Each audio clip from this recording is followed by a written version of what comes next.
Good morning, good afternoon, and good evening, all. My name is Hari Gadde from the PMR Secretariat. Welcome you all to this fourth session of the PMR Perspective series, Paving the Way for Carbon Pricing Lessons from the PMR Experience. From the PMR Secretariat, we thank you all for your time and participating in this session. Before we start the session, here are some housekeeping measures. Microphone function will not be available and muted during the event. If you face any issues with your speakers, please go to audio settings and then choose your preferred audio. You will not have any ability to chat during the session, but if you have any question for any or all of the panelists, please use the Q&A icon at the bottom of your Zoom screen. The webinar will be recorded and will be made available along with the presentation on the PMR website. Please select the leave button to exit after the event. With this, it's now my pleasure to introduce our moderator of the session, Shuman Wang. Shuman is Senior Urban Specialist in the World Bank. She manages the World Bank's global platform for sustainable cities and urban infrastructure lending programs in East Asia. She led the work on the design of the International Energy Efficiency Facility to promote green bonds. She was one of the brains behind the Partnership for Market Readiness program and also managed the program for several years during its initial period. She was a member of the core team for the World Bank Flagship Report 2010, World Development Report, Development and Climate Change, and has recently led the reports such as Urban Sustainability Framework, Chongqing 2035, Economic and Spatial Transformation for a Global City, and also Natural Asset and Biodiversity Valuation in Cities. Thank you, Shuman, for moderating the session. And now the floor is yours. Thanks. Thank you, Harry, and good morning, good evening, and good afternoon to all of you, and very warm welcome to this important event. And thank you particularly for inviting me to this event that celebrates the PMR. As you know, PMR has been very dear into my heart, and it's wonderful to see old friends and also new PMR friends. I feel even we are online, but I feel I'm back home. So thank you very much. So as you said, it has been such a privilege to work with a World Bank dynamic team, at the same time also with a group of partner countries. Together, we have translated a vision and the idea of PMR into reality. So today, it's just a wonderful opportunity to share our insight, to share some our lessons learned, and I hope that our audience will also share that enthusiasm that we have put into the PMR. So with this, let me introduce the two co-chairs of the PMR and for them to give the opening remarks. And first, Afif Shafa is a National Agency of Energy Conservation from Tunisia. Shafa, Afif, the floor is yours. Thank you very much, Shuman. So hello everyone, and thank you for joining us. So on behalf of implementing countries, PMR implementing countries, I would like to welcome you all to this webinar on paving the way for carbon pricing, which is, as Harry said, the fourth event under the PMR Perspective series organized to celebrate the end of the PMR journey. So on recommendations and takeaways drawn from the 10 years experience under the PMR will be very helpful for other countries that are planning their carbon pricing policies, especially in a context where all countries are called upon to raise their climate ambition to achieve the Paris Agreement goals. The PMR journey allowed a deep technical capacity building and knowledge sharing between countries, and also provided an enabling framework for the emergence of various carbon pricing instruments. Testimonies from some PMR countries will give an interesting overview on the key lessons, but also the challenges faced based on their real experience under the PMR program. So with that said, thank you again for joining us, and I hope this discussion will allow us to share with you some thoughts and takeaways for the future. Thank you. Thank you, Afif. And now let me introduce another co-chair, Corina Macunu, who is the policy advisor of the European Commission. Thank you very much, and I'm pleased to open together with Afif Jafar this webinar on the lessons learned from the PMR, but also looking ahead to the challenges to come. I think this is a good moment to take stock of the PMR achievements through the eyes of its participants, contributing partners, implementing countries, technical partners. Everyone had their own experience to share. It was a rich program. There was great achievement at technical level, at the level of readiness activities implemented at each country level. But this is also a good opportunity to put things in a broader context, because now more than ever we need climate action and carbon pricing, and in particular the multilateral programs such as PMR have an important role to play in our economies. It's a moment when our economies recover from a crisis, and we'll need tools for decarbonization, but also for economic growth. And I'm convinced that carbon pricing can do both. It's a tool that is good for businesses, but also for our environment. It has an important role to play in the green recovery. And at the EU level, we very much take this as a principle, as a guiding principle for the European Green Deal initiatives, which will be presented this summer. We think that the carbon pricing presents a lot of opportunities. It's not a zero-sum game. It creates value, it fosters innovation, and depending on the design of each instrument, it can create revenues which can be used to support new green technologies. So, of course, these are challenging times, but we can work together and create new opportunities and ensure that the transition is green and it's just, and it benefits all. So I'm looking forward to the discussions today. I'm sure it will be a very interesting and rich discussion. Thank you. Thank you, Karina. I think both of you have highlighted the fundamental value of the PMR. It's a forum that has brought the different partners together to share the experience. Exactly as you said, that countries may have different experience, different stage of development, but the PMR has brought them together so that they see each other's, what lessons can be learned and how they can further improve their mechanism. I do also think that communication and learning is two ways. It's not only the contributing to implementing, it's in fact the lessons generated from the implementing countries also provided important value to shape the future of the climate regime. So with this, let me also invite Harry from the PMR Secretariat, who will give an overview about what lessons and we have learned from the 10-year PMR process. Harry. Thank you, Shuman. Just before actually I start my presentation, of course, I think if for those who is new to the PMR, what PMR is, to put it in one sentence, it was $125 million, 19 implementing country participants representing more than 40% of global greenhouse gas emissions, 4 technical partners, 13 contributing countries, 10 years of operation, of course, training more than 15,000 professionals and producing around 40 plus technical publications. This is what actually one can summarize what PMR is. This also means there is a lot to learn and build upon. Each country's experience is unique, and there is a lot to learn from each other. So the objective of my presentation is to share some of the key takeaways that we captured as part of the forthcoming publication that summarizes key lessons from all country programs and also, of course, from the PMR process and governance. The presentation contains many lessons that we captured, but in the interest of the time, so I'm not going to talk each of them. So this slide summarizes the PMR journey. So how PMR evolved over a period of time, mainly to cater to different requirements and also changing the external environment. Since its official launch in 2011 as a result of conditions that prevailed during that time, mainly due to failed Copenhagen climate talks in 2009 to reach a global agreement on a successor to Kyoto Protocol, and also, of course, consequent lack of clear policy signal on international carbon markets. So the PMR program evolved and adapted to meet demands of changing external environment, as I just said.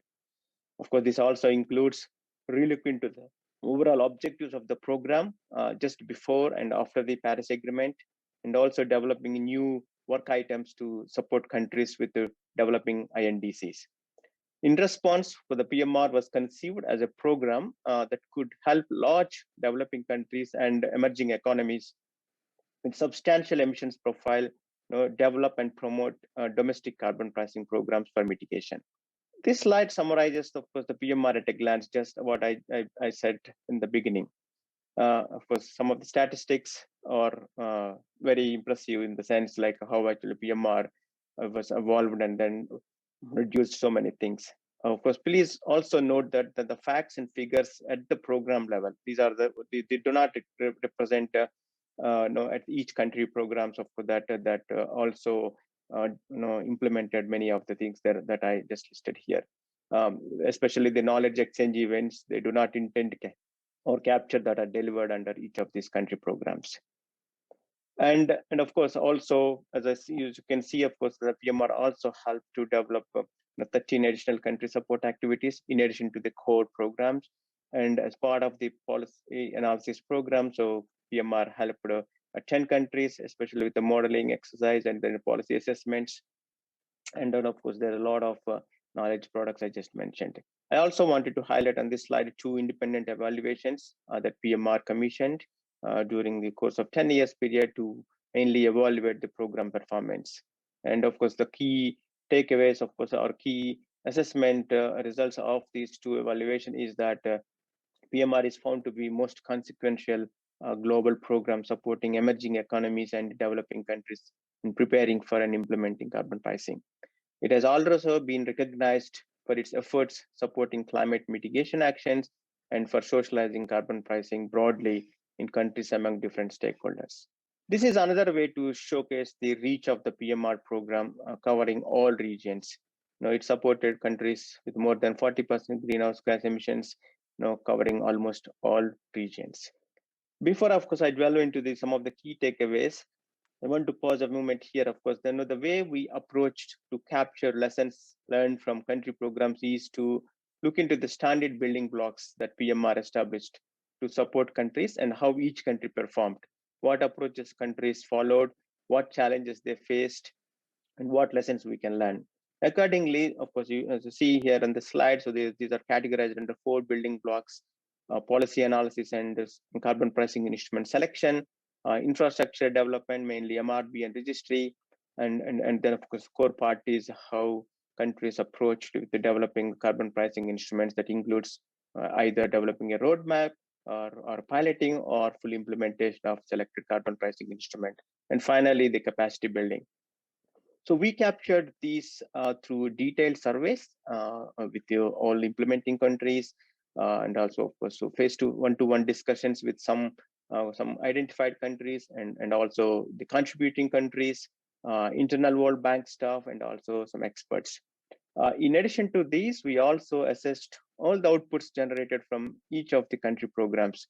And we include, of course, we also considered the 2 independent evaluation reports I just mentioned, and along with all other World Bank internal process required documents.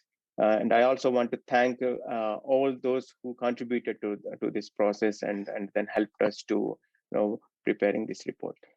This slide summarizes, of course, what each of the PMR country looked into as part of the support received from the PMR. As you can see, majority of countries looked into assessing different carbon pricing instruments to identify what is most appropriate. And several countries have gone ahead and either started the pilot or full rollout of the carbon pricing instrument they identified. As you also seen, of course, more than 10 countries explored different carbon pricing options to assess what is most appropriate. And more than 15 countries looked at the carbon tax and ETS and then several on domestic carbon crediting mechanisms. Next 4 or 5 slides, I talk about some of the key takeaways we captured. And then you also notice that there are country names mentioned in the brackets in these slides. So they indicate for some of the example countries where a particular takeaway was captured. This is just an indicative list, and the report covers the entire list of countries for of course for each of these respective takeaways. And here some of the overarching takeaways that emerged commonly from many country programs are, as you know, the process of selection, design, and implementation of carbon pricing instruments was complex and driven mainly by the local context. That is, a country's policy, and in an institutional ecosystem, technical capacity of relevant stakeholders, and political willingness. A clear political mandate with coordination between, of course, ministries and then sectors and then different stakeholders was therefore key, as was the selection of the right counterpart agency. And this was, of course, observed across the board. Another important aspect that we also observed was the main driver behind countries' action on climate change. Of course, it was in many countries linked to the local environmental and developmental benefits over purely reducing greenhouse gas emissions. Of course, the importance of having a clear legal and regulatory framework cannot be undermined, and of course, this helped a lot when that was either put in place or started the process to establish such as a priority in many of the PMR countries. So another important step that many PMR countries looked into was the communication strategy to bring various stakeholders onto the table and to get their buy-in. Among other things, highlighting the developmental co-benefits of the carbon pricing proved to be highly effective. This is not to undermine the challenges with political economy and protecting business interests and issues with the distributional aspects. As we have already seen in several jurisdictions, and of course, and also evident within the PMR countries that advanced their carbon pricing as in the implementation. Of course, many of the started first with piloting before moving into full-scale implementation. As a first building block in many of the PMR countries, where they looked into what is the most appropriate carbon pricing instrument that suits to the jurisdictional context, structure of the economy, and then of course obviously the political economy. So the first step in PMR countries that are yet to decide what the carbon pricing instrument is most appropriate, they performed a detailed assessment of different options and looked into their impacts on various social and economic impacts. Early involvement of relevant stakeholders and then seeking their feedback on different options, discussing what trade-offs should be looked into, their roles and responsibilities, what data is available and how to source is proved to be a highly effective exercise. And another important aspect that apply not just to the PMR, but to any country that plan to look into the role of CPIC is not to deter from getting started, because not everything needed for it to be successful from the start is not in place. So countries mostly relied on learning by doing. Additionally, countries also identified a champion to drive the process. As we all know, a strong advocate can help to embed carbon pricing into broader policy framework and communicate the benefits and impacts of envisioned reforms. This is quite evident in many of our PMR country programs. International knowledge exchanges and peer-to-peer learning can also act as a catalyst for the successful design and uptake of carbon pricing instruments. In fact, the PMR has published a report, a guidebook actually, on how countries need to select carbon pricing, which also, of course, was one of the webinars that some of you might have attended during this perspective series. Coming to the infrastructure requirements and how PMR countries also approached in terms of considering the need and then developing and deploying the systems. Many countries under the PMR develop either MRV or the registry or both for different purposes. Many countries built their systems after assessing the existing systems in the databases and then identifying where the gaps are and then what the needs are to serve different purposes. Because some countries, of course, developed these things to meet directly, either the carbon tax or ETS, and then in some cases, countries just developed to get prepared for participating in international carbon markets, say, for example, under the Paris Agreement. And different countries also looked into different implementation models, mainly because of the resources needed to develop these systems and also the time required. Some countries built from scratch, and some relied on customization of the existing systems, and then some adopted systems developed for other countries as is. While the design and the development of these systems proved to be relatively easy, but enforcement of this proved to be challenging, especially on how do we incentivize different agencies and then entities that are required to submit the data in a timely manner.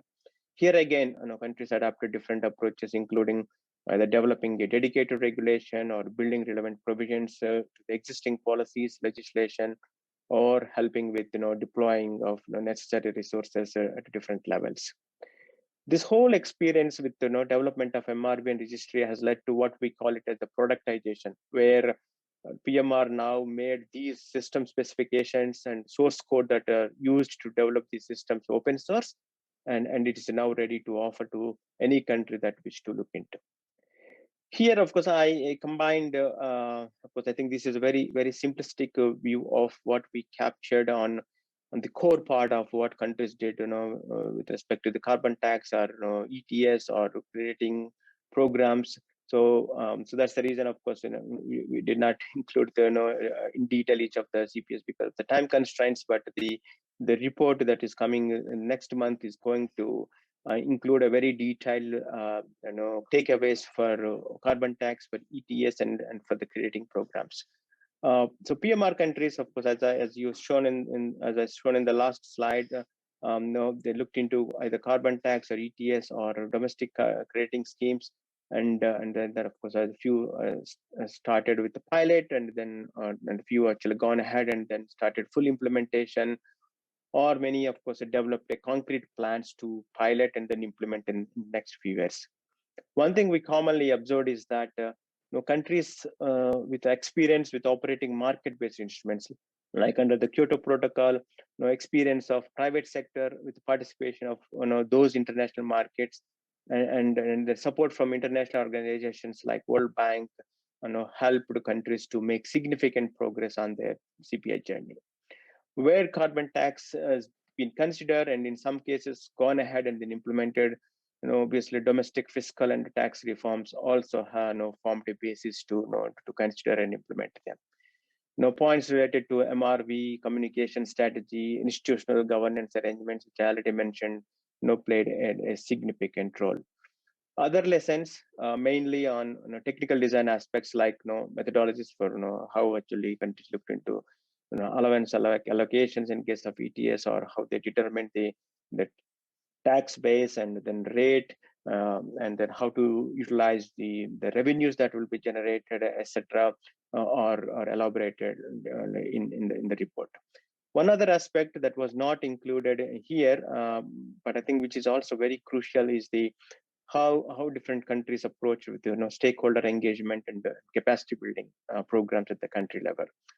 Almost all PMR countries ensured an early and broader stakeholder engagement to build political and then of course the industry support, as well as to ensure harmonization of various government policies. And the countries also made provision for an operational focal point or a steering committee to ensure sustained support for key government agencies. And then as part of the communication, different countries adopted a different ways to to define what the channels that they should be using, and then what type of the communication material that should be developed and made available to the relevant stakeholder. Like for example, in Ukraine they developed a project, a help desk, and then in Colombia they developed ETS courses, and then Costa Rica they did a data-thon, etc. So one of the key lessons and applicable to any is that the capacity building should be started early on, and then of course it should be continuously evaluated and improved. Now very quickly on lessons learned on the PMR process. So far I covered actually what are the key takeaways with respect to the key technical elements, but now in the next couple of slides I'm going to talk a little bit about what are the key lessons that we learned on the PMR process, and also with the the technical and policy work program, which is one of the core work program elements of the PMR. This is very quickly, I mean, it's a depiction of the PMR process that countries followed to obtain the grant support.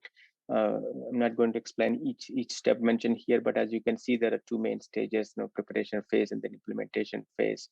Where in the preparation phase, countries develop the so-called the market readiness proposals, and then of course in the implementation phase, where countries implemented the scope of the approved market readiness process. In the process, of course, now following different World Bank internal requirements and then country-specific requirements have been followed. So this slide, of course, shows what is considered to be highly effective, and of course, and then areas where improvements are possible within the PMR process. The most liked and then highly effective and in a way unique and contributed to overall success of the PMR is the partnership spirit of the initiative, wherein the arrangement helped to flourish new ideas, exchange views, feedback, networking with others, and then etc. This also helped to increase the transparency of what everything PMR did on decision making, the process followed, the reports prepared for different purposes, etc. And then another feature that helped many countries immensely, with the implementation of the country programs is the flexibility it provided, to accommodate changing and emerging needs of countries. This also helped countries to adjust, to modify their scope of activities and seek additional resources, from the PMR. And the areas where we also learned lessons, and most of them already took care of in our new program, the Partnership for Market Implementation, which is launched recently, relate to how to minimize process delays, how to ensure that sufficient domestic capacity exists for implementation of the program, and of course how to help countries with better assessment of resource needs that aligns with the capacity and timelines. So this is also not to say that there is nothing or nothing that can be improved upon the positive aspect that I just mentioned, especially how we can continue to work and then increase the transparency, and then of course also providing more flexibility to the countries. Yeah, here is a list of various guidebooks and the technical reports that PMR produced. And here, of course, only listing the key documents that that may be of interest to many of you. And then, of course, many of these are considered to be highly valuable for countries during their carbon pricing journey. In addition to this, as I have shown in earlier slides, so we also developed several e-courses, conducted technical workshops and training programs. So all these resource materials can be downloaded from the link that I have shown here. So here is a quick summary of a technical and policy analysis work program. And in addition to the technical work program I mentioned, so the policy analysis work program mainly helped countries with policy analysis and modeling exercise and the CPI. And of course, this was of course formulated in response to countries' request to prepare their INDC just before the Paris Agreement. So then this work program led to the development of checklist for development of NDCs as well.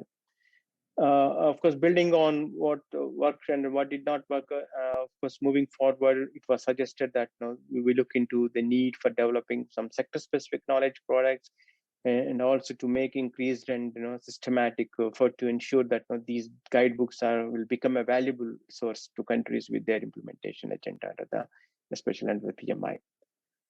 My final slide, please. Next slide. So to conclude very quickly, so PMR is mostly successful with meeting its core objectives and with socializing the concept of the carbon pricing in many countries. For that is actually beyond the PMR countries. Despite the unique experience of each country, there are several lessons that we could draw and then useful for many, especially in the future programs like PMI. PMR process and the governance model is considered to be highly effective due to the partnership spirit, very transparent process, and its flexibility. Many of these lessons, mainly on the PMR process, as I mentioned, have already been considered for the next program. With this, I conclude my presentation, and thank you very much for your time again and patience. Now over to Shuman. Thank you, Harry. This excellent presentation. You have captured the key elements of the PMR process and also the key takeaways. And I very much agree with your conclusions. Perhaps just also share one reflection that's really very much reinforce what you just said. And through my own experience, I do think that putting in place a carbon pricing instrument takes time. And what PMR has done is that there's a political readiness and there's a technical readiness, while PMR provides support together with many other initiatives to the countries how to navigate the political system, the policy, the political decision on carbon pricing. At the same time, I do think one of the core strengths of the PMR is to help countries build that technical readiness, as you have mentioned, Harry, in data collection management, or the policy framework, all those are fundamental for carbon pricing instrument. They are not only fundamental, in fact, for carbon pricing, it's also a foundation for overall countries' overall climate policy. So I think that PMR has done excellent work, and soon we are going to hear from also other our panelists. Today, I'm joined by a distinguished panelist. Let me quickly introduce them. And Juan Pedro Sela, and very good to see you, Juan Pedro. Juan Pedro has been a long-time old friend of PMR, has been with us almost from the very beginning of the PMR. And with Juan Pedro is the head of the climate change from the Ministry of Energy of Chile. And then also we have another representative from contributing country, Bela Shakri, Director of Climate Change of Ministry of Environment from Jordan. And very nice to see you. And then we have two representatives from PMR contributing countries, Marlene Alberg, Deputy Head of the Division of European Climate Change and Policy, Ministry of Environment of Germany. And then we have also old friend, Kazu Kasakusa, Director of International Negotiation at the Ministry of Environment of Japan. So very warm welcome to all of you. So let me just first turn to Juan Pedro. We know, even I remember that quite some time ago, we discussed with you and together with other ministries about Chile should go for carbon tax, carbon ETS or carbon tax. And eventually Chile moved toward carbon tax. Perhaps you can share with us what's the process for making that decision? What are the key challenges, for making that happen?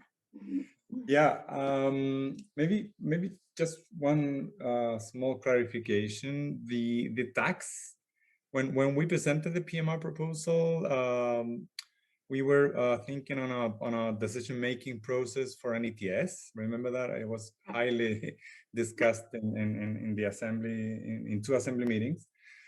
And the tax just came in as a proposal to reform or to review the tax reform in those days.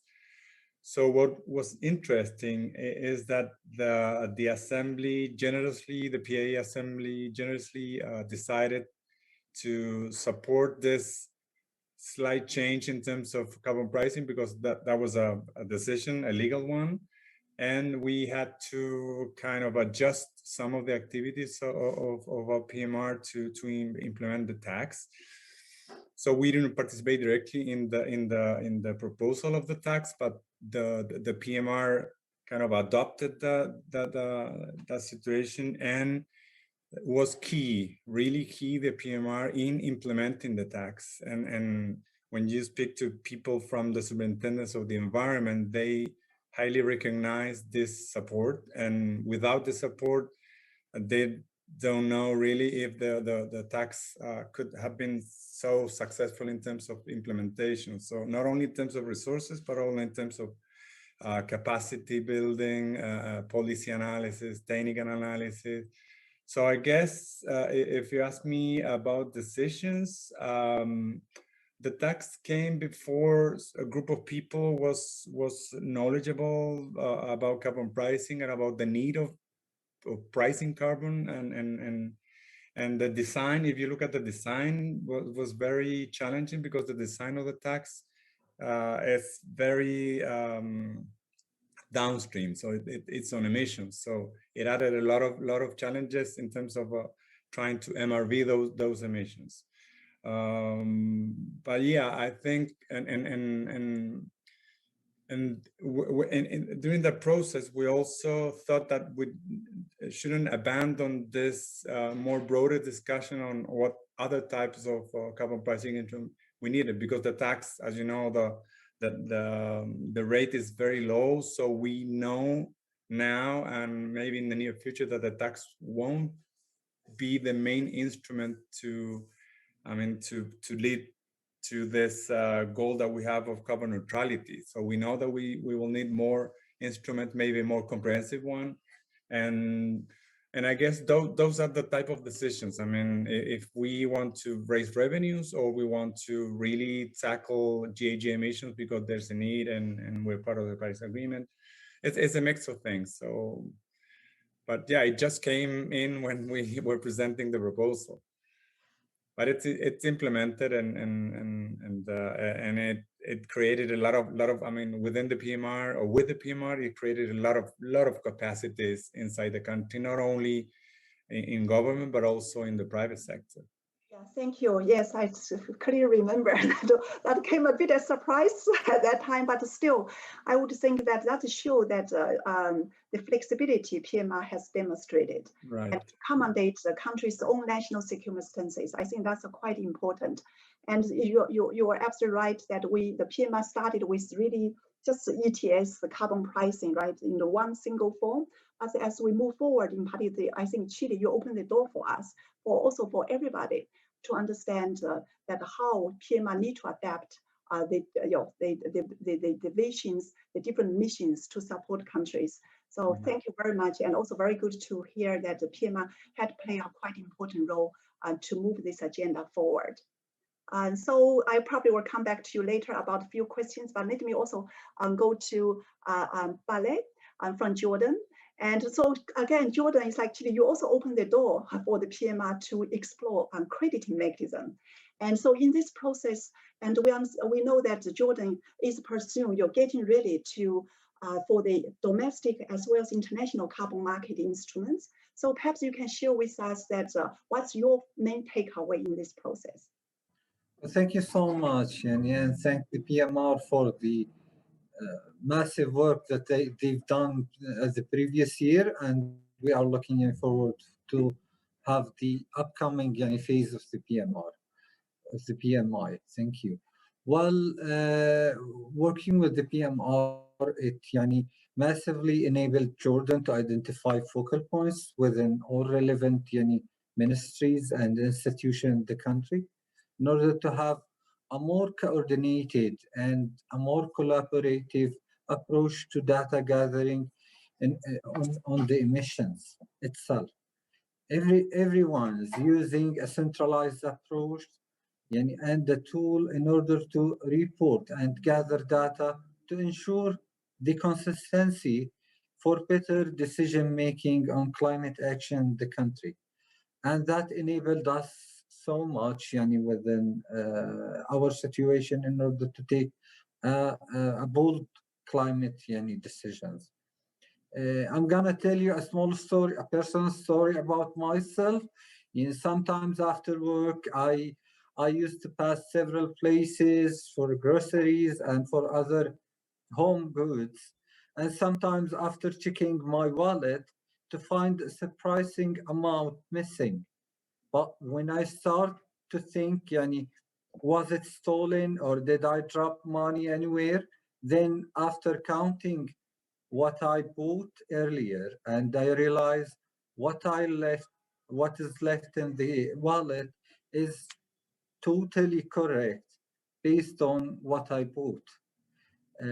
This is the same what happened within the PMR journey and within the establishment of MRV system in Jordan.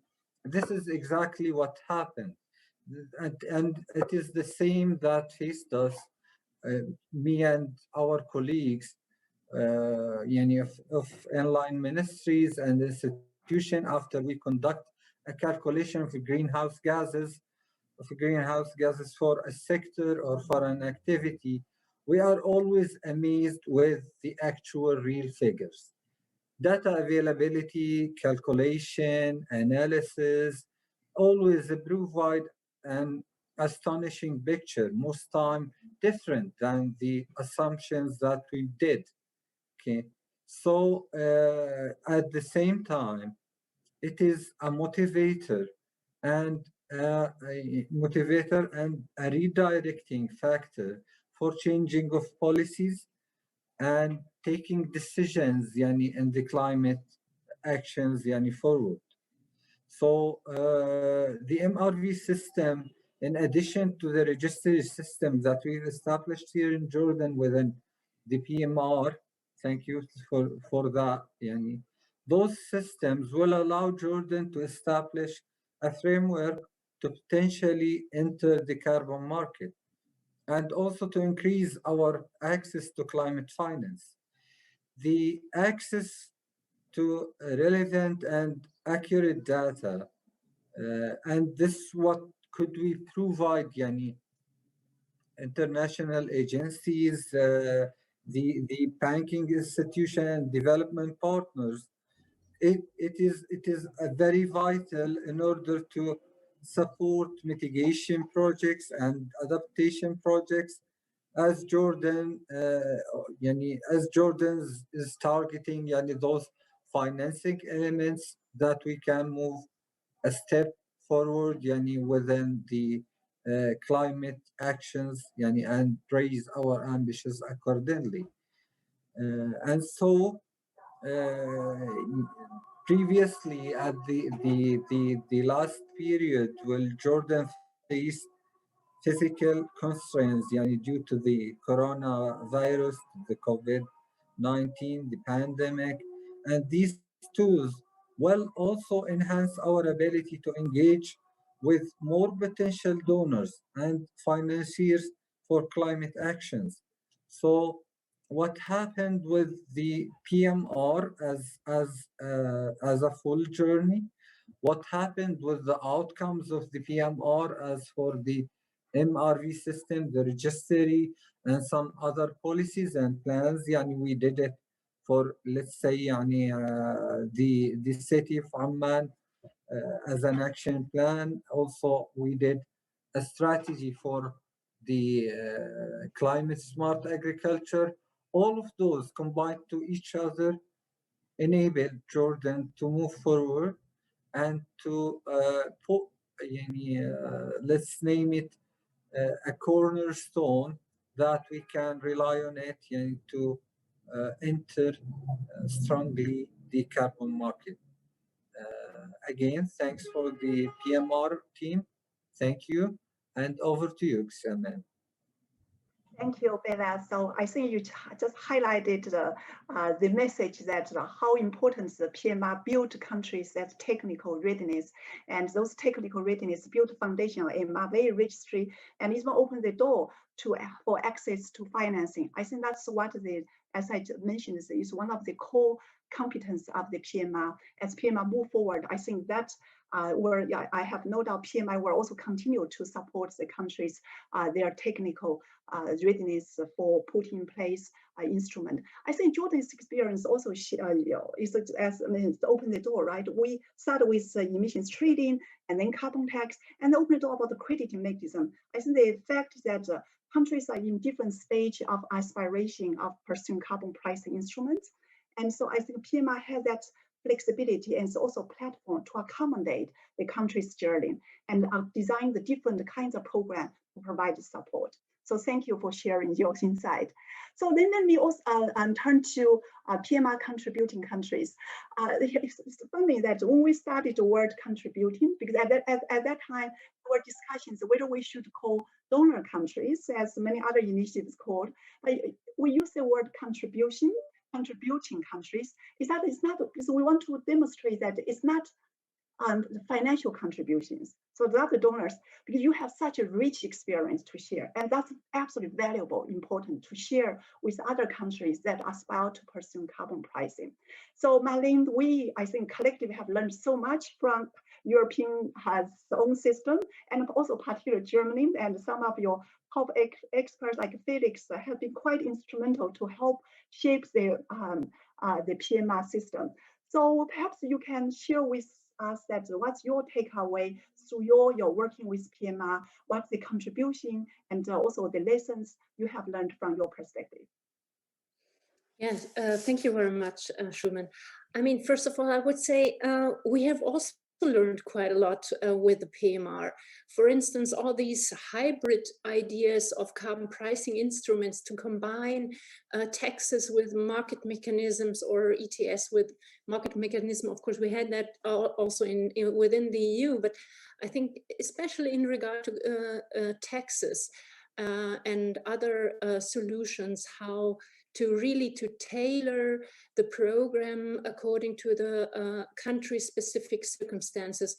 That is something what I think we also learned together with the implementing countries, which is the second important word, by the way. So, and yeah, and I personally, I also like these two, yeah, words in regard to the partners involved in this program. So from our point of view, the PMR has been a unique program. There is no comparable capacity building program for carbon pricing available that addresses all kinds of carbon pricing instruments. And as you said already, I think it's really one of the key success factors of the PMR that to decide to be agnostic in regard to carbon pricing. And that is probably also, especially coming from Europe. I mean, we have an ETS, and of course, we are also very favor of ETS, and we would hope to have potential trading partners in the world. But anyway, we had to really see that it depends very much on the circumstances where you want to build the carbon pricing system. So therefore, I would always stay on that side, be agnostic regarding the carbon pricing. It has to be country tailored, the program. And then you made also the distinction between technical and political support. I think, yes, you are right. The PMR gave a lot of technical support. And of course, it's always, so the PMR has supported countries like China, Chile, Colombia, and Mexico, and South Africa to implement carbon pricing instruments in their country. But of course, the political support came from the countries itself. However, I would also, in this regard, highlight the work the PMR did with communication work. I think that was also for all of us, including the contributing country, a learning process, how to really, what is the right way to communicate carbon pricing. And that is probably also not in each country the same way. I mean, for instance, from my point of view, in Europe, you can argue it's cost effective, but that is also because we are very committed to work with to reduce our emission and to implement climate instruments in general. But if you then at the same time have also other issues very high on the agenda, for instance, social issues or building capacities, or no, not been. I mean, for the other social issues, which is important, then how you use carbon pricing has to be different. And or how you introduce and communicate carbon pricing has to be different. So from our point of view, also other countries within the PMR who has started their preliminary work on selecting suitable concept for carbon pricing instrument in their country and to test them. I think that is also one very important outcome of the PMR. And we hope, of course, that all these countries then will apply in the next successor program for implementation. And yeah, I would, of course, also highlight the considerable technical knowledge library of the PMR, which is also useful for all other countries which are not within the PMR. I think there the PMR has been a kind of standard setter, and we didn't have all these booklets and for 10 years ago. We couldn't just go into the internet and download a huge knowledge book on ETS or a carbon tax. So that is really amazing what we have done there. So therefore, I would definitely say thank you to the World Bank, to their effort to involve this initiative and to set up the successor program. However, again, I would say PMR would have never been so successful if we wouldn't have found partners to implement all these and to join the journey to explore on carbon pricing in their countries. So therefore, thank you to all implementing countries that for the openness to start and to join the PMR. And we hope very much that we will see a lot of these countries also in the PMI, and that we can continue our collaboration and yeah, and to further gain more experience in regard to implementation, and maybe also to closer collaborate also with the carbon pricing instruments across countries as well. So thank you. So thank you, Malin. As you characterized very well, and the PMI is a true partnership, and the learning is not one way, it's a two way of learning. And also I very like the idea that the success of PMI also lies with tailor-made programs. Just need to have flexibility. Talking about tailor-made, let me turn to Kazu.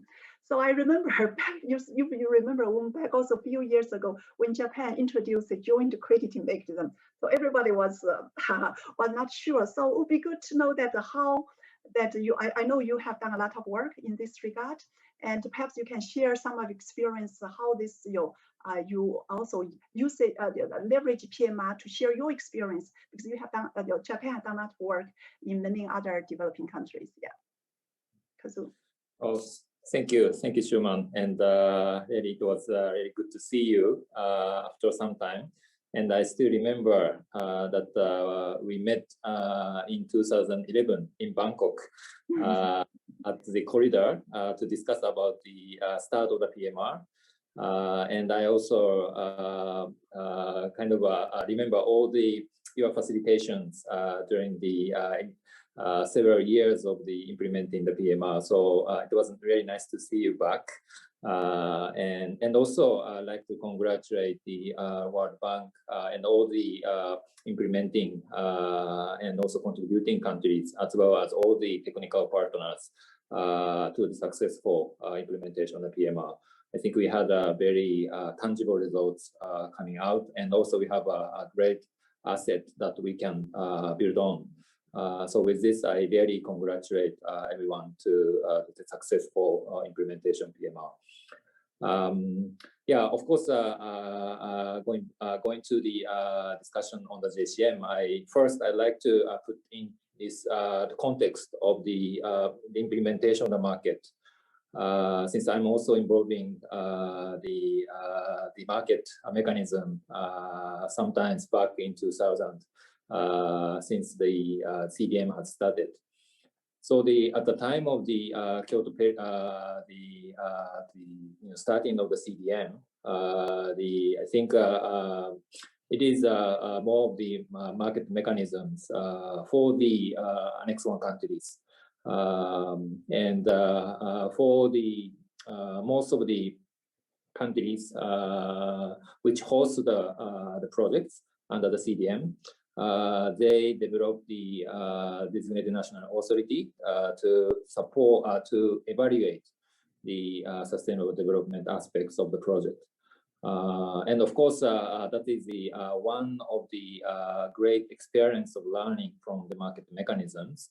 But in that sense, it is more of the international support, and also the use of the market is more towards the credit to be used by the Annex 1 countries. But at the same time, that provide a lot of capacity, especially for the government and the private sectors, and many local governments in the host country to understand how the market works and what kind of capacity needed. So towards the end of the first commitment period, 2012, the PMRs in 2011 had started. With that, I think it is I think at least to me, it is a new era of the market to be evolved. Particularly the market to be used by the host countries for their achievement of their nationally appropriate mitigation actions under the Cancun Agreement. As was mentioned, we initially saw that ETS is one of the main tools, but in the end, there are quite a variety of the market instruments that was developed. Namely, of course, carbon tax with more robust MRV components, and some sectoral approaches, some power sector or cement or steel, and also the use of domestic offset scheme for their voluntary contributions towards their own target. So I think it is through the PMR, we have learned that the countries has developed their own market instruments, but with the work of the host country and with effective the support by the international the organizations such as World Bank and through the implementing country support, it is possible that the actual market to be developed. And so I really, wanted to also stress the one of the success factor of the PMR is really the partnership. Actually, the PMR stands for Partnership for Market Readiness, and the partnership spirit. It was also mentioned by Harry, but I think that makes us to make this achievement possible. And we, of course, contributing countries learned from this process quite a lot. Of course, we have our own instruments, such as from Japan perspective, we have a joint credit mechanism, which is a bilateral mechanism, which also we wanted to incorporate the host countries' market mechanism. But at the same time, we have learned that how we can collaborate our international support, such as JCM, and also the domestic mechanism could be interact. And I think one of the things that I think the PMR is very distinct is the process of the market readiness proposal that is developed by the host country, implementing country, but with the support of the contributing country, as well as of course the Secretariat or the World Bank. But we also discuss how we can improve the proposals and how we can make it better. And also we are hearing how they are implementing, and we're also discussing how we can improve. I think that kind of process of the preparations, implementations, evaluations, everything, we work together. I think that makes this partnership really successful, and which we really need to bring that into the PMI. And then as we move on to the next era of the Paris Agreement, which is starting, many NDCs starting from this year, I think I also wanted to make 3 points, which is very needed to reflect our lessons learned. One is that under the Paris Agreement, every country has their own NDCs. And definitely every country, they are also wanted to utilize market mechanism domestically. So I can also foresee more countries wanted to utilize ETS, more countries wanted to use carbon tax, and of course, depending on their own circumstances, many countries wanted to do it. At the same time, we have Article 6, which is the international support, international collaborations. So there will be bilateral mechanism such as JCM, and also some maybe in the future some linking between the ETS and also they work with the Article 6.4 mechanisms, and there is also voluntary market in the international area. So I think there needs to be more wider application of the market instruments. So how we can really address the needs of the capacity using the PMR experience for the replication of the experience or sharing experience. That is one challenge that we need to face in the era of Paris Agreement. The secondly, I think the domestic market also interact with international market. So the domestic implementation will continue as like carbon tax or ETS or offset markets. At the same time, we will be facing the or we will be utilizing more with the international market and how to coordinate those mechanisms in the between and how we can design a registry system infrastructure. And also governance within the country. I think all of these are a challenge in the implementation of the Paris Agreement, especially under Article 6 point. So I think that coordination is very important and something maybe PMI can be also addressed. So for us, the PMI, or based on the experience of the and also the assets of the PMR, should be the repository of the knowledge and experience that can be utilized for the implementation of the Paris Agreement. I think that is the most important lessons learned from PMR. So we're really looking forward to continue working with many more countries and looking forward to supporting continuation of the capacity building through the PMI. Thank you. Thank you, Kazuo. I'm glad you also mentioned the market readiness proposal. In fact, I would think that's the probably one of the PMR's backbone instruments. And my colleague at that time, also Martina, worked together with group of experts, worked very hard to put a template together. But exactly as you said, over time, the template also has been evolved to accommodate different aspects of the need for capacity building. And also thank you for all the lessons and suggestions how to make a transition from PMR to PMI. I think I have no doubt the PMI would build on those lessons from the PMR and build even a stronger initiative. So we have already seen some questions coming in. So colleagues, if you would like to ask questions, please send your questions through Q&A on the Zoom. So here we have a question from Bangladesh to Bella. Is that could you please briefly share your insights into the interventions you are going to make in climate proofing of agriculture of your country, taking advantage of PMR? Thank you, Yani. Nasruddin, Yani, this is a very comprehensive question, but Yani, I'm gonna tell you, Yani, agriculture, we take it, Yani, and the definition of agriculture in Jordan, we take it as stable to table or field to fork. So we are not talking about agriculture only the planting issue.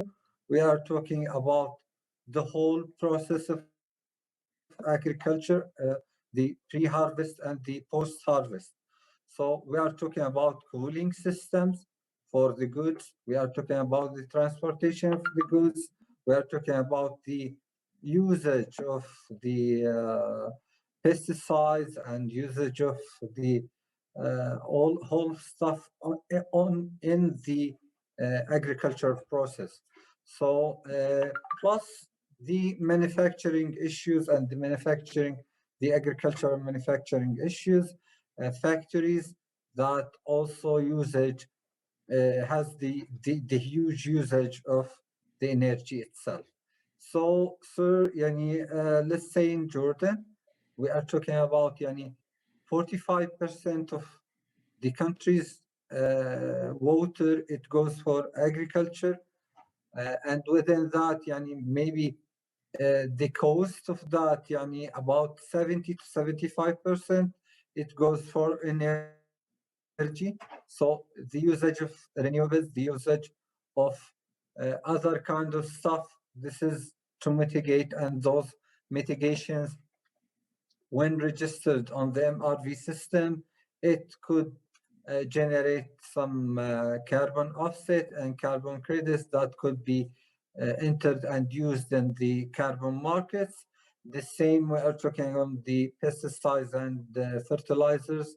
The same we are talking about the transportation of agricultural goods. So sir, this is an issue now, how we are going to use the MRV system within agriculture. The other issues that we've developed some plans for agriculture, the climate smart agriculture, and we've got also the green growth action plan for the agricultural sector. And also we've prioritized some of our NDC action plan to the agricultural sector.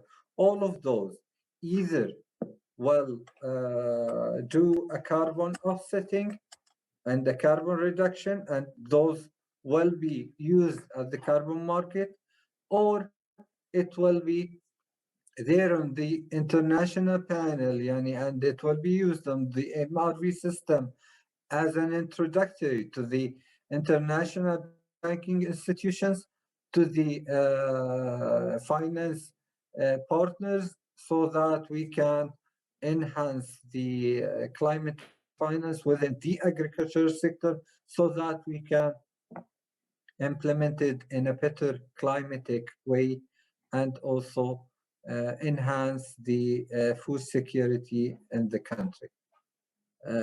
I hope that I've answered you. Over to you, please. Thank you, but I think you outlined quite well, and also highlight these points you made, that how this MRV registry system could be useful for many other sectors and policies as well. So Juan Pedro, let me also ask you a question. There's also some questions from the floor. You mentioned that now your Chile will pursue carbon neutrality. And obviously carbon tax, in particular when the tax is below, will not be sufficient, right? It's a combination of different instruments to deliver that. So as Chile moves forward on the pathway to become carbon neutral, so how carbon pricing instrument could play a role, and how this would interact with other policies? What would be some thinkings behind? Thank you, Shuman, for the question. Yeah, well, that's precisely the question that we need to answer, and that's why we're eager to be part of the next family, the PMI. Yeah, now we're in a process of at a very high level. We're discussing like a different package of economic instruments and how this could be in some way revised and to see their role in carbon neutrality. For instance, economic instruments ranging from fuel exemptions to having like a steady increase in terms of the carbon price needed to really help us in reaching carbon neutrality. We this is as a discussion that has been recently launched, as I said, at a very high level with a very known persons, and we expect that those recommendations will be in somehow taken and addressed. We hope, crossing our fingers, with the PMI, and that's one thing. So there's a need to understand that question that you're asking, and part of the discussion, of course, will be if the tax rate needs to be, you know, increased, and I mean how much, when, and we know that that the minimum carbon price that could, you know, do some real changes in terms of behavior in different industries is about 40 or 50 US dollar per ton. So, and that's the minimum. I mean, from that and beyond. So we are trying to understand the role of copper pricing, and I'm glad that Katsu also mentioned that we're in a new era. We have the Paris Agreement, we have Article 6. So there's a need of understanding the role of Article 6 within or in the context of the NDCs, in the context of carbon neutrality. We are internally discussing that. That's why we're not, I mean, we're having some discussion with some countries in terms of piloting some projects. But we have the concern that given that we have this commitment, this NDC, and we have this overall goal of carbon neutrality, we want to participate in the market, but at the same time, we don't want to jeopardize our commitments. So, and I appreciate your question, because I think that I'm going to say something about one reflection and the connection of where we are heading in Chile. So coming to some of the questions you have posed to the other panelists, I think that the readiness component of the PMR was, I mean, proved to be essential. Remember that we had endless discussion with contributing parties, and finally donors understood that parties were in different stages of capacity building, and most of them weren't in a position to decide an instrument from the beginning. But it proved to be effective in our case, not only to implement the tax, but this is important, Shuman, to stress here. It was important because given the endless discussion that we had with other public sector representatives, with the private sector, we were able to think on some changes, for instance, to the tax. So the tax was improved. Because of the PMR, the tax now has an offsetting system, which needs to be in place in 2023. And also we changed the threshold of the tax. And that was because of the PMR. And second, I will say that the PMR in some way influenced the way people thought about what is the best carbon pricing for Chile. When the climate change bill was submitted to public consultation, like 2 years ago, now it's in Congress, I recall that some of the members of this endless discussion prompted by our PMR project, they felt confident enough to, you know, provide their suggestions, their opinions, and most of them were more on the side of trying to put a more cost-effective instrument instead of the carbon tax. And I assume that the PMR was key in terms of, you know, changing mindsets and coming back to your question. I guess we are in that journey of understanding carbon pricing.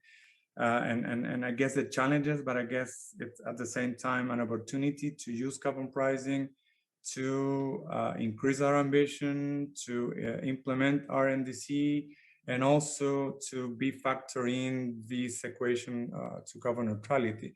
And that's why the next phase, the PMI, is so important, because it's implementation.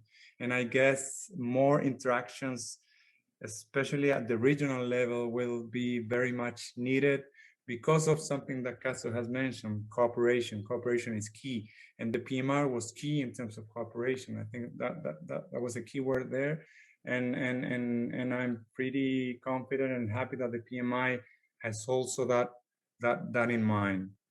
But implementation is the key. So yeah, I don't know if I will have more time to say something about are the key takeaways? Could I say now or later? So why don't we come back to you soon? So Okay. just give the, Okay. some airtime to other panelists.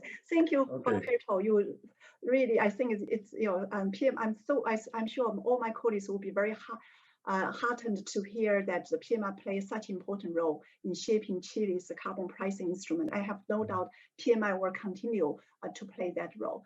So let me also turn to Malin and Kazu. And I think both of you, I think Kazu already mentioned Article 6 and the climate UNFCCC. One of my also takeaway on the PMR has been that PMR focus on outside UNFCCC, at the same time has a very this linkage to the UNFCCC, but then it has provided the practical experience and input and insight to the UNFCCC, and also overcome the political dimension under the UNFCCC.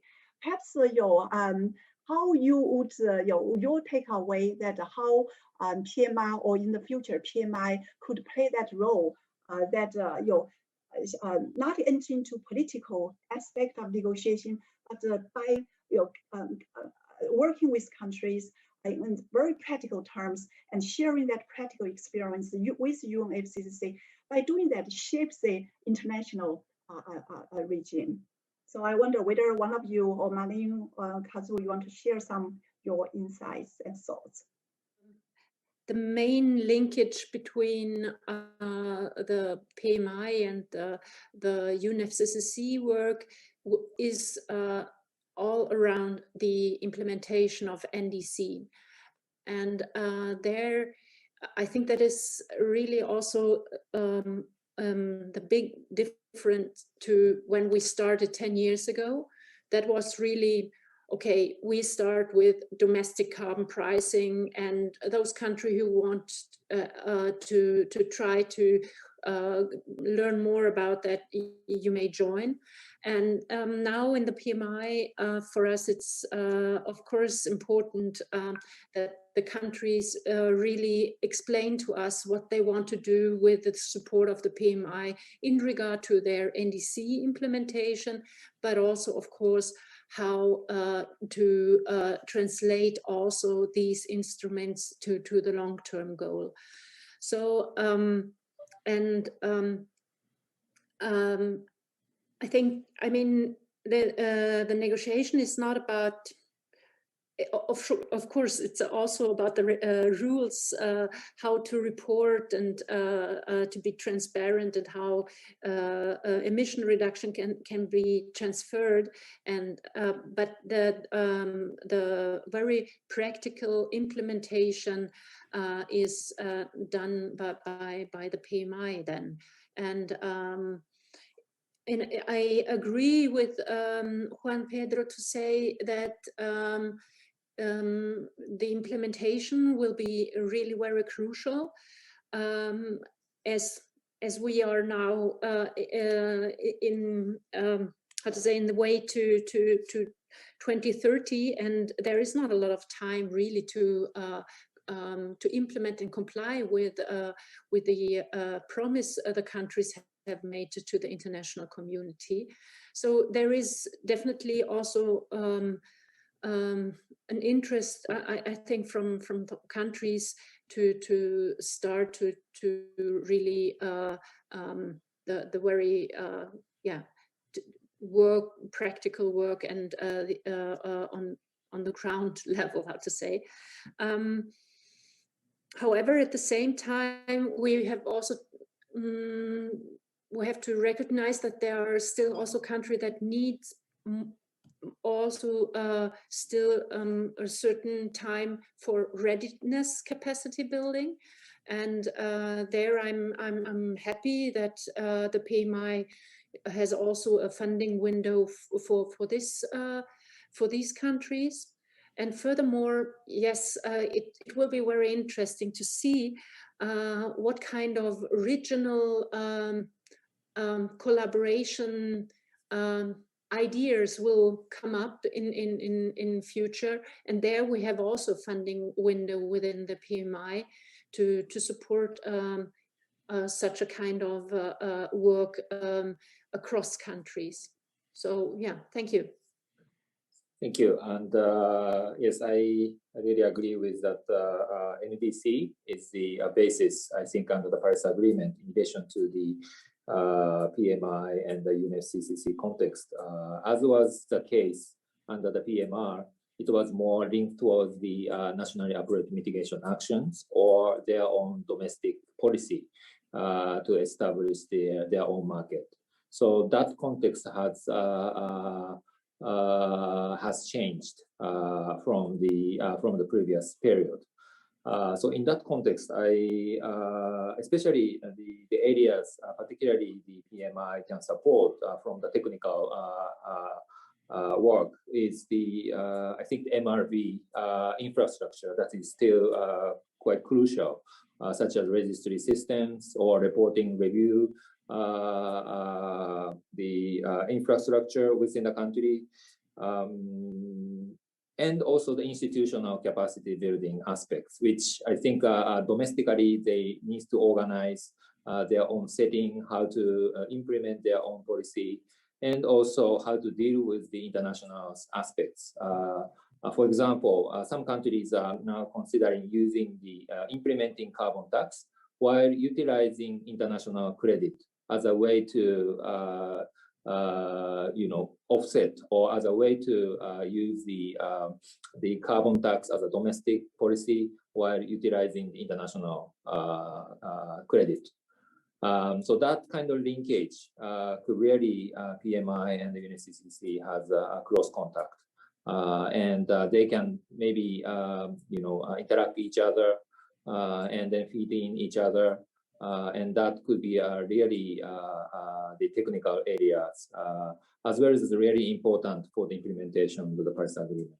So I can still see a lot of the value that PMI can continue to provide their infrastructure development in each country. Thank you, Kazu and Mamin. I think that you already start to talk about what will be the new version of the what will be strategic objective of PMI, and how this whole PMI lessons could be fit into PMI. So I know we are quickly running out of time, but I do want to also give the floor to Bele and Juan Pedro. So maybe a few words that how you see what are the key takes away that you would encourage the partnership to take from the PMR to PMI. Maybe I go to Bele first. Yeah. Well, thank you so much. Well, the issue of moving forward to the PMI, it is we are in the era that we have emerging time and the emergency of climate action. So we should act quickly. The PMI will enable us and will enable countries to have several issues for governments and for individuals. For governments, especially developing countries, to have a source of income that will enable them to make some new actions and raise ambitions within the climate. And also it will enable also investors to invest in those projects. As for individuals will be incentivized in a way or another within the reduction amount that they are making.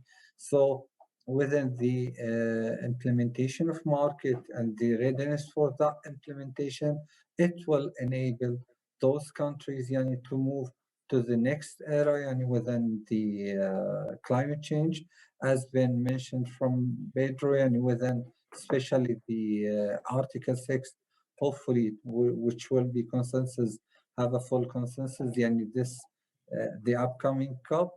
So all of those will integrate the economical instrument within the climate change policy all over the world, and will enable developing country and other countries to use the market-based tools and the enhancement of climate action and in raising the ambitions to keep our planet safe. Over to you. Thank you. Thank you, Juan Pedro. Yeah, some key takeaways. One, I think it was mentioned also by Malin. I think the communication part, how to communicate carbon pricing, is essential. We tend to do it in a very technical way, and we tend to convey that it's complicated. On the opposite, we learned that if we communicate the co-benefits, for instance, or how to recycle the revenues, those type of things, I think we need to still, I guess, in Chile to discuss more.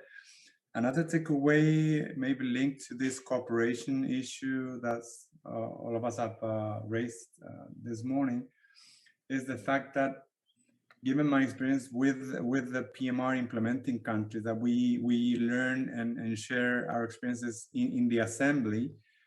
But I guess with the PMI, we could take maybe a different approach and promote more interaction between or among countries, and not just listening to presentations, which is useful, but also to try to explore ways of interacting more. I don't know, country to country, for instance, or in the region. And I know that the PMI has a component of regional cooperation, and I think that will be key to learn more and understand really what stands behind, I don't know, Mexico's decision to go for a pilot, for instance, or Colombia in their ETS law. They have they have to design the ETS system, and now they're designing that. So those type of interactions, I think the PMI could explore, and of course more capacity building, and yeah, I would say those will be key takeaways on my side, Schumann. So. Thank you for all this good summary. I think that it has been this very dynamic discussions and all the lessons all of you shared. So we have a last agenda item is from Fernando to do a demonstration. So Fernando, would you be, before we conclude the meeting? Thank you, everyone. So I've been very busy capturing all your fantastic additions. This one is clearly the panel image where I captured the main points for each of the countries with some crossovers. Of course, I'm sure you will have time to see this with a little bit more detail at some point. I would like to show you as well what I captured for the technical presentation, Harry's presentation, which is some of the key lessons on the far right, but also the elements that were considered in evaluating and learning through your journey since 2009.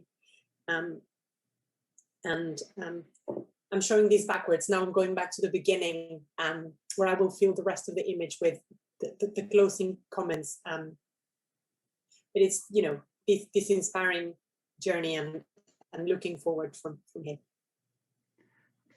Fernando, you have done such a fantastic job. And Juan Pedro just mentioned about communication. You just illustrated what is the best way to communicate. So thank you very much. And so we are, I think we are come to the end of our panel. On behalf of the PMR Secretariat, and I would like to thank all of you, the co-chairs or panelists, for your excellent contributions. And it's wonderful to say that the PMR has now been evolved into PMI to the next stage. So, but I'm sure you all share with you all agree with me. I have no doubt that PMI would continue the journey that PMR had started, and to achieve our shared mission to put a price on carbon, to achieve our ultimate goal, to achieve carbon neutrality, and to fight climate change. So thank all of you, and I look forward to seeing you again soon. Thank you, and stay safe.